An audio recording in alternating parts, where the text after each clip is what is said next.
Buenos días a todos y a todas. Bienvenidos a este quinto y último módulo que es el de salud mental. En primera instancia les voy a presentar a la persona que va a estar a cargo del desarrollo del mismo. Él es el señor Esteban Pérez. Buen día, Esteban. ¿Qué tal, Fabiana? ¿Cómo estás? Bien, Buenos ¿vos? días, buenas tardes, buenas noches para todos y todas. Sí. Un gusto estar acá con ustedes para charlar un poquito sobre lo que va a ser este módulo. Bien, contanos a qué te dedicas. Bien, yo soy licenciado y profesor en psicología por la Universidad de Buenos Aires. Estoy trabajando como docente y también como integrador escolar en este momento. Bien. Bueno, para introducirnos en la temática, que es la de la salud mental, la Ley Nacional de Salud Mental 26657. ¿Podrías contarnos cuál era la situación de las personas con padecimiento mental hasta antes de que saliera la nueva ley? Sí, bueno, mira, en líneas generales lo que podríamos decir es que hasta ese momento lo que prevalecía, digamos, era el modelo asilar manicomial, ¿sí? Que tiene que ver con que las personas con problemática de salud mental, sobre todo en los casos agudos, podríamos decir, o más severos, estaban, digamos, internadas, ¿sí?, en estos hospitales monovalentes, y en muchos casos sus derechos, ¿sí?, se veían un poco vulnerados, como está retratado en un estudio que se llama Vidas Arrasadas, ¿sí?, que es previo a la sanción de la ley, que muestra un poco cómo eran las realidades de estas personas en las instituciones monovalentes. Así que lo que podríamos decir es que antes de la ley, lo que prevalecía era esta postura, ¿no?, esta forma de pensar en las personas con problemática de salud mental. Bien. ¿Desde qué perspectiva se las concibe a las personas con problemáticas de salud mental? Bueno, mira, a partir de la sanción de la ley, ¿sí?, que es en el 2010, podemos decir que, digamos, la perspectiva fundamental a partir de las que se consideran las personas con problemática de salud mental es la perspectiva de derechos, ¿sí? Como les había dicho antes, previamente a la sanción de esta ley, muchos de los derechos de estas personas que se encontraban eh, recluidas, digamos, en estas instituciones monovalentes, eran vulnerados, ¿sí? Así que el lineamiento fundamental, ¿sí?, que también tiene que ver con el espíritu de la ley, es la perspectiva de derecho. Bien. ¿Por qué te parece a vos que a veces nos dan miedo y desde tantos lugares se insiste con la peligrosidad de las personas con discapacidad intelectual o padecimiento mental? Bueno, eso tiene que ver mucho con digamos, un prejuicio, ¿sí?, un sesgo que tenemos como sociedad, de una perspectiva que une sus raíces en la modernidad, incluso sí que es bastante antigua, digamos, a la hora de pensar en la problemática de salud mental, que tiene que ver con este concepto que vos nombrás, que es el de peligrosidad, ¿sí? Bajo el cual, digamos, concebimos a las personas con problemática de salud mental, las asociamos, digamos, con un posible futuro peligroso, ¿sí? Es decir, con un estatus que podría llegar a ser peligroso para sí o para terceros. Y a partir de ese pensamiento, ¿sí?, a partir de la concepción de la peligrosidad, es que se toma alternativas como la internación eh, ante esa posibilidad, ¿no? A partir de la sanción de la ley y de estos nuevos paradigmas con los que estamos trabajando, pensamos en, más que en la categoría de peligrosidad, en lo que llamamos riesgo cierto e inminente, ¿sí?, Bien. que no tiene que ver con un estado de la persona, sino con una situación momentánea, ¿sí?, es decir, un momento de crisis, ¿sí?, en el cual esa persona puede ser riesgosa, digamos, la conducta de esa persona puede ser riesgosa para sí misma o para terceros, pero es un momento, ¿sí?, un estado momentáneo que, así como llega, también pasa, ¿sí? Bien. ¿Qué implica la concepción de la salud mental como proceso y no como estado? Bueno, esto tiene que ver con la definición que dio la OMS en su momento de la salud en general, ¿sí? Que la concibe como un estado de bienestar pleno, ¿sí? Bien. Tanto físico como mental y social. Esto, de alguna manera, en su momento fue bastante revolucionario, ¿sí? Y tiene muchas cuestiones positivas que podemos ver desde el día de hoy. Sin embargo, tenía por ahí este sesgo, ¿no? De ver a las problemáticas y de salud mental como estancas, ¿sí? Como si yo te dijera que no hubiera un proceso, ¿sí? Entre lo que es la salud y lo que es la enfermedad. Bien. Desde las concepciones más modernas y más de nuestros tiempos, lo que consideramos es que se trata de procesos, ¿sí? Procesos que además son complejos y que son determinados por un montón de variables que no son solo las biológicas, ¿sí? Como era considerado en su momento, y que por otra parte no podemos decir, digamos, que un día estamos enfermos y otro día estamos Tal cual. sanos, ¿sí? Porque pensemos que bienestar completo, ¿sí? Nadie de nosotros tiene. Una Y todos utopía. tenemos, exactamente, todos tenemos días en que estamos mejor, en que estamos peor, pasamos por dificultades en nuestra vida cotidiana, y bueno, entonces ese estado de bienestar completo, como vos decís, es una utopía. ¿Cuál es específicamente el campo de la salud mental? Bueno, esa es una pregunta muy compleja porque la verdad es que el campo de la salud mental es realmente complejo en el sentido de eh, que ya de por sí podemos decir que es un subcampo, ¿no? De la salud en general, pero es un campo que es muy amplio, ¿sí? Porque no solo se trabaja con personas que están atravesando un momento, ¿sí? En que pasan por una dificultad de salud mental, ¿sí? Sino que también estamos trabajando en lo que es la implementación de políticas que tienden hacia, digamos, lo que es la prevención, ¿sí? Y el cuidado de la salud mental. Entonces, trabajamos necesariamente de manera interdisciplinaria, ¿sí? Porque consideramos a la persona justamente en su complejidad, es decir, que las problemáticas que pueden atravesar a esa persona vienen de tienen diferentes motivos y vienen de diferentes ámbitos, que no solo es eh, el cerebro, podríamos decir, ¿no? Desde esa perspectiva quizás más de las neurociencias y demás, que sin duda ha sido un avance muy interesante, pero que por ahí tiene esta tendencia a reconducirnos a lo biológico, ¿sí? Como único factor de enfermedad, ¿sí? Ujú. Así ¿Cómo que deberían bueno, estar conformados los equipos interdisciplinarios? bueno, los equipos interdisciplinarios deberían, digamos, en el mejor de los casos, disponer de profesionales de diferentes ámbitos, ¿sí? De diferentes disciplinas, entre ellos psicólogos, psiquiatras, trabajadores sociales, fonoaudiólogos o fonoaudiólogas, psicopedagogos, ¿sí? En algunos casos abogados también, porque hay que abordar problemáticas complejas que a veces requieren de ese enfoque, ¿sí? Entonces es fundamental que establezcamos, ¿sí?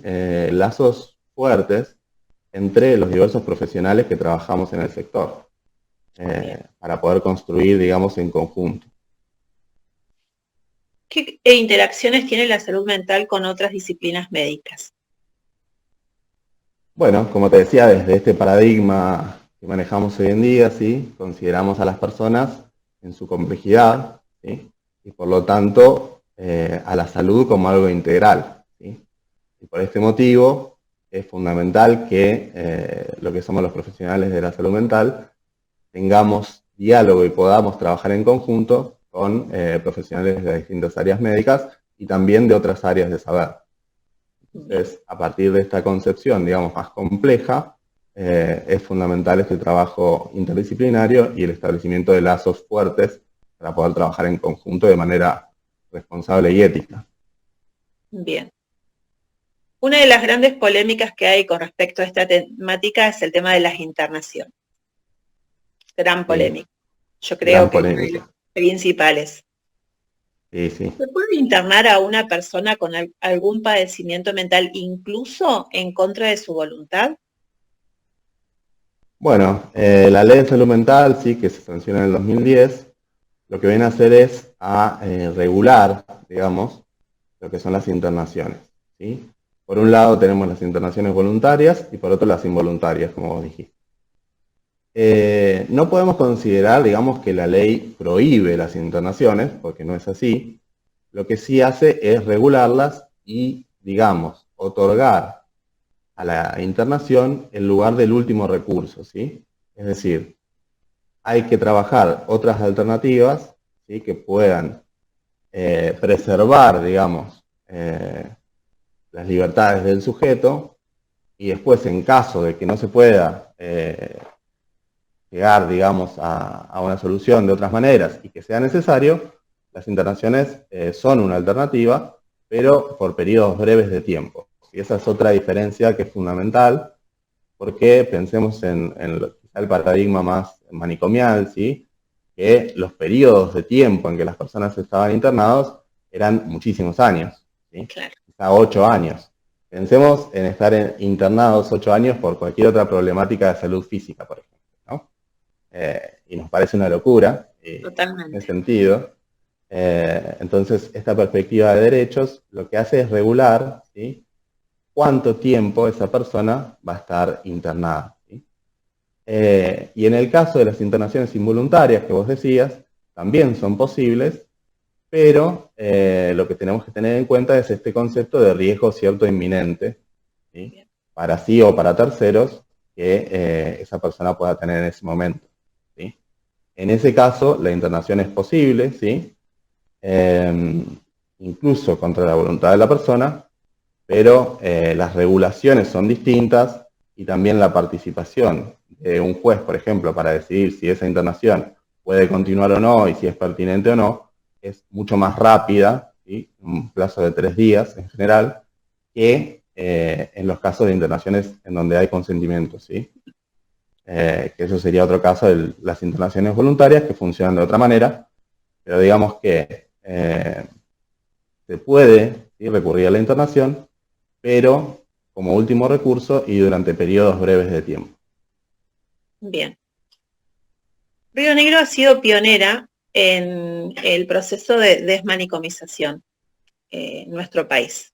¿Cómo fue la experiencia del cierre del Hospital Psiquiátrico de Allen en 1991 y la Y promulgación bueno, de la ley provincial? la verdad es que es muy interesante porque esta ley que pensamos ahora en el 2010 sería imposible de alguna manera sin ese avance que tuvo Río Negro en su momento, que fue realmente revolucionario para lo que era la concepción de la salud mental, tanto en nuestro país como a nivel latinoamericano. Podemos decir que ya había experiencias en Europa, pero la verdad es que fue pionera, ¿sí?, en nuestro país esa experiencia, y de alguna manera sentó un precedente fundamental para la elaboración de la ley, ¿sí?, para poder avanzar en este paradigma de derechos humanos, ¿sí?, que tiene que ver con el proceso de desmanicomialización.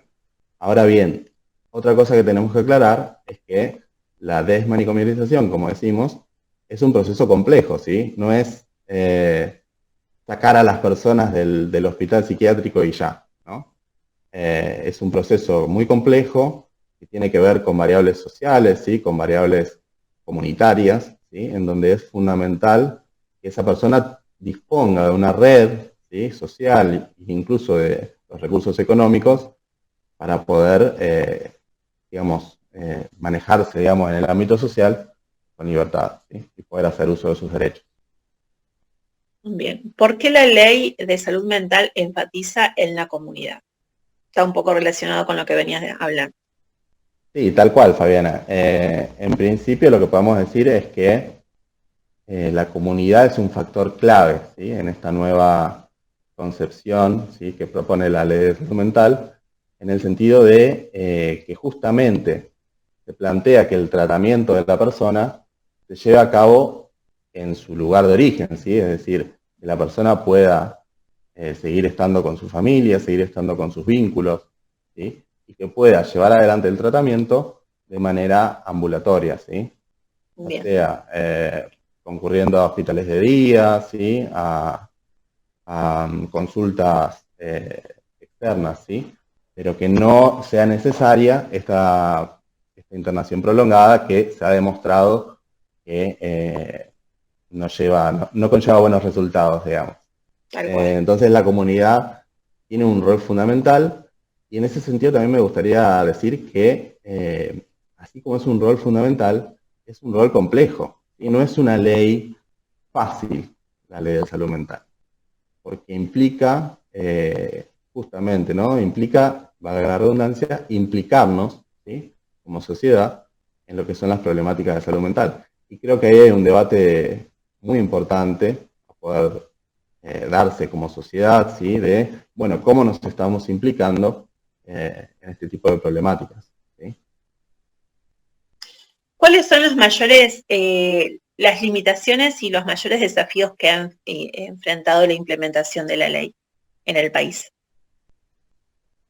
Bueno, los desafíos tienen que ver con una serie de políticas públicas y sobre todo de presupuesto que no se ha implementado de la manera adecuada.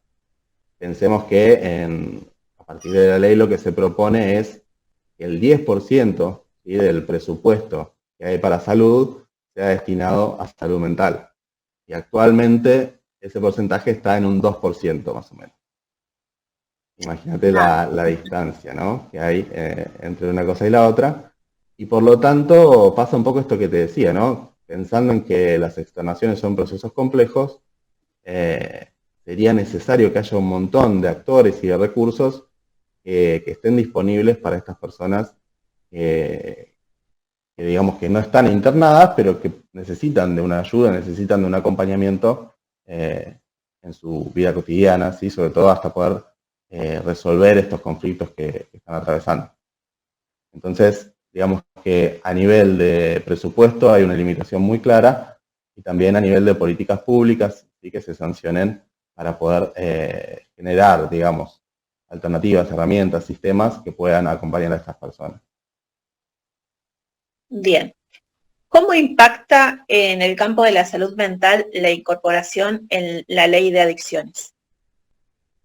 Bien, sí, bueno, también la ley de salud mental sancionada en el 2010 lo que concibe es que el consumo problemático, es decir, las adicciones, sean tratadas también como una problemática de salud mental.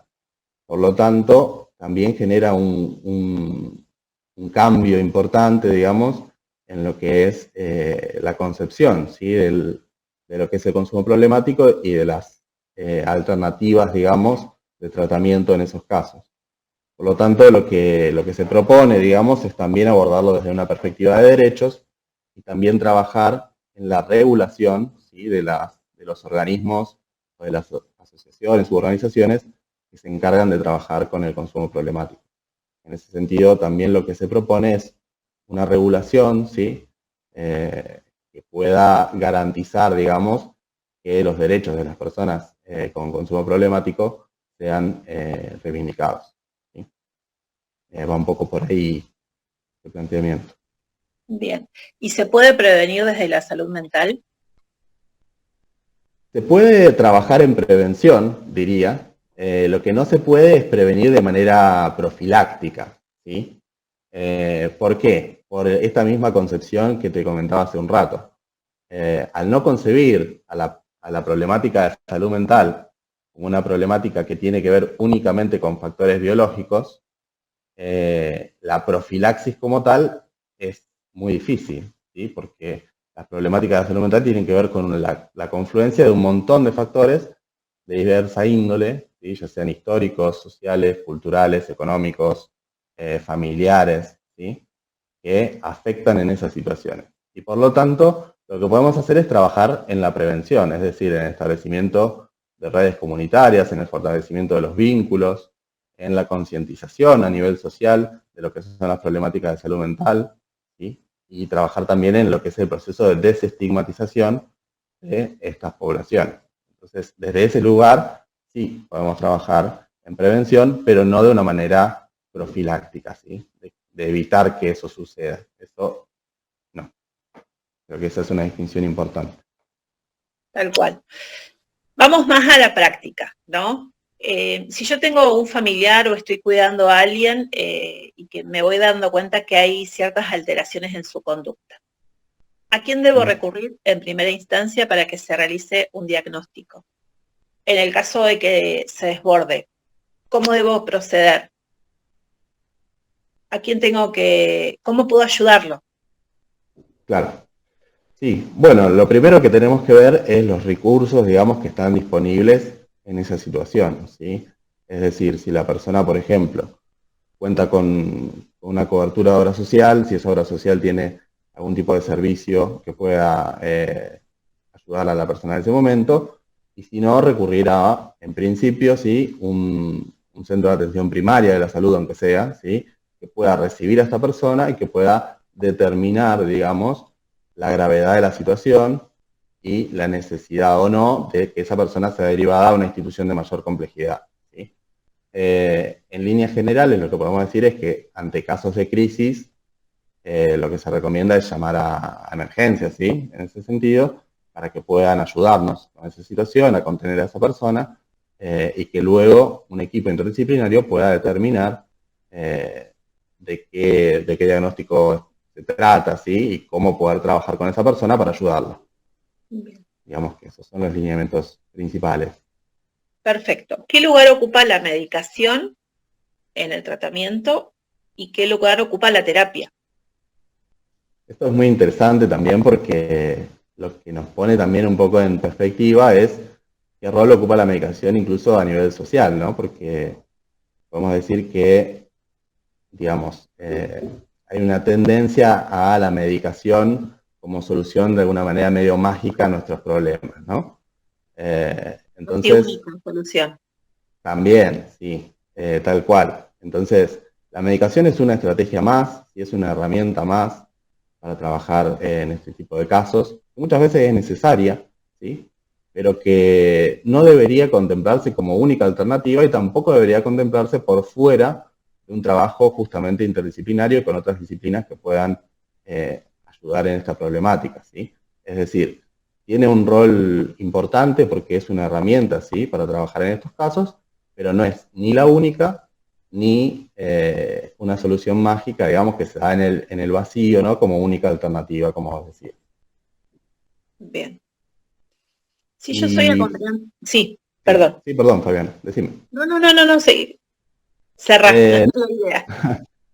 sí, no, y también decir sobre la terapia, ¿no? Que me parece que es, por supuesto, fundamental, ¿sí? Trabajar desde ese lugar, pero que el rol, ¿sí? De las personas que trabajamos en salud mental no debería limitarse al consultorio, ¿sí? También hay otras tareas de las que deberíamos poder encargarnos, ¿sí? Que tienen que ver con esta llegada más desde lo social, ¿sí? Desde lo comunitario, que trabaje, por ejemplo, con grupos, ¿sí?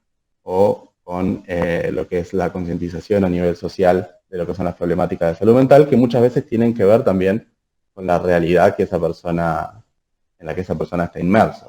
Y entonces creo que es fundamental destacar también esta parte de nuestro trabajo. Bien. Si yo soy cuidador o acompañante terapéutico, eh, ¿quién debe delinearme la estrategia para poder trabajar y hacer digamos, un buen desempeño de mi trabajo? Bueno, esto es muy importante porque también lo enfocamos, ¿sí? Desde lo que son los equipos interdisciplinarios y desde la necesidad de tener una perspectiva de trabajo y unos lineamientos de trabajo que hagan que todas nuestras acciones, ¿sí? Desde las diversas especialidades, ¿sí? Confluyan hacia un mismo objetivo de alguna manera, ¿sí?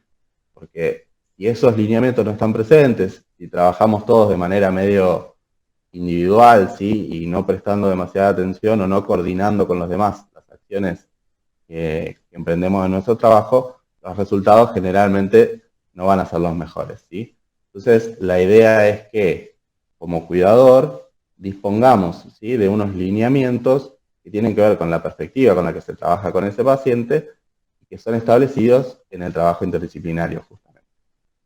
Bien. Vos hace un ratito hablabas de la atención primaria de la salud. ¿Qué es la atención primaria de la salud y cuáles son sus beneficios? Bueno, la atención primaria de la salud es un enfoque, ¿sí? Una perspectiva que tenemos sobre la salud, tiene que Bien, ver con considerarla, digamos, con intentar hacerla más horizontal, ¿sí? Es decir, garantizar el acceso a la salud de los diversos sectores sociales, ¿sí?, que componen nuestra sociedad, y garantizar que ese acceso sea igual para todos, ¿sí? Y por lo tanto lo que se busca también es el trabajo en estos procesos, ¿sí? Porque recordemos el principio de la charla, como no consideramos, ¿sí?, que sean estados de salud y de enfermedad como encapsulados, sino que son procesos, ¿sí?, que se dan a lo largo del tiempo, que tienen que ver con múltiples factores, lo que propone la atención primaria de la salud es estar más cerca de esos procesos, ¿sí? Y por lo tanto, que este acceso que se garantiza a todas las personas se dé en la medida de lo posible lo más cercano a la vida cotidiana de esas personas, ¿sí? Es decir, bien, que no sea que tienen que hacerse 5 kilómetros las personas o irse hasta otra ciudad, ¿sí?, para poder ser atendidas, sino que esa atención pueda darse lo más cercano posible a la vida cotidiana de las personas. bien. Desde esta perspectiva, ¿por qué es tan importante la promoción de los cuidados y la salud mental? Bueno, esto es fundamental para poder enfatizar, digamos, en el rol de la comunidad, ¿sí?, en el trabajo con las problemáticas de salud mental, en el trabajo también de lo que es el proceso de desestigmatización de las personas con problemáticas de salud mental, y por lo tanto también en la detección temprana, ¿sí?, de algunos factores que nos puedan indicar que allí hay alguna problemática de salud mental. En este sentido, también esta detección temprana nos va a permitir tomar, digamos, acciones de manera, digamos, temprana, adecuada, que van a hacer que la situación no empeore, ¿sí? Entonces, es fundamental la concientización para poder generar, digamos, respuestas rápidas ante estos signos que puedan denotar alguna problemática de salud mental. Bien. ¿Cuál es el rol de la comunidad en este paradigma de trabajo, en este modelo? Como, sí, claro, como vimos, la comunidad es la red en la que se inserta el sujeto, ¿sí? Y por lo tanto el rol es fundamental, ¿sí? El rol de la familia, el rol de los diversos lazos que esa persona pueda tener, es fundamental para el mejoramiento de la salud de esa persona, el poder participar de la vida social activamente, ¿sí? En este sentido también hay que impulsar eh, alternativas de inclusión laboral, ¿sí?, de poder garantizar la posibilidad de estudiar y de poder garantizar, digamos, estas instancias sociales que son muy relevantes para lo que es la vida del sujeto y que hacen también al mejoramiento en su calidad de vida y en ese proceso, digamos, que está atravesando que pueda tener que ver con una problemática de salud mental. Es decir, el acceso a esas redes es fundamental para poder trabajar en esas problemáticas, digamos. Bien.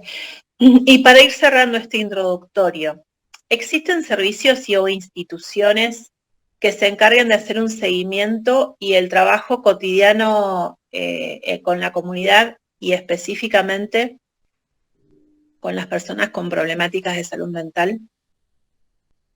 Bueno, existen. Lo que podríamos decir también es que todavía tenemos un largo camino por delante, ¿sí?, que tiene que ver con esta partida presupuestaria que es insuficiente, ¿sí?, y con el poder generar nuevas alternativas y nuevos sistemas, digamos, que puedan acompañar a las personas con problemáticas de salud mental. Pero la verdad es que existen, ¿sí?, existen alternativas, como pueden ser los hospitales de día, ¿sí?, como las consultas externas, como las casas compartidas, ¿sí?, en donde conviven más de una persona, ¿sí?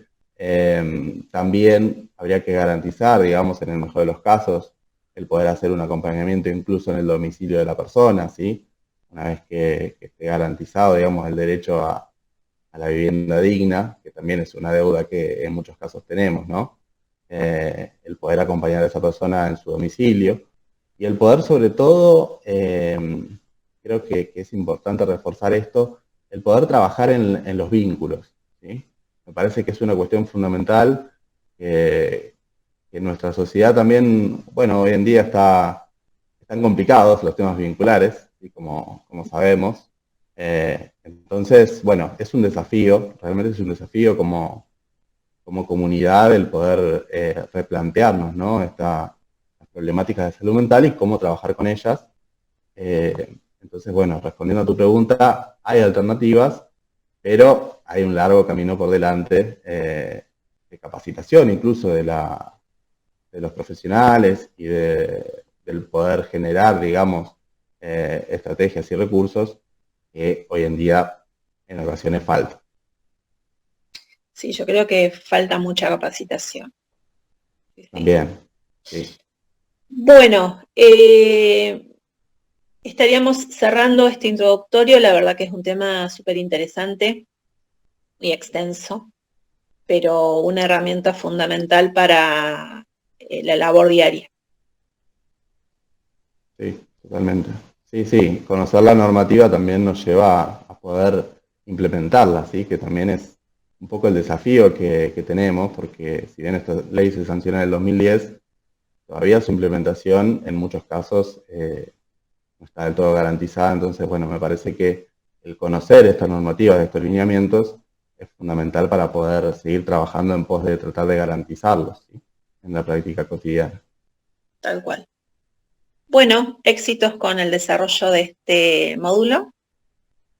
Hasta luego. Bueno, bueno, muchas gracias, Fabiana. Saludos a todos. Hasta luego.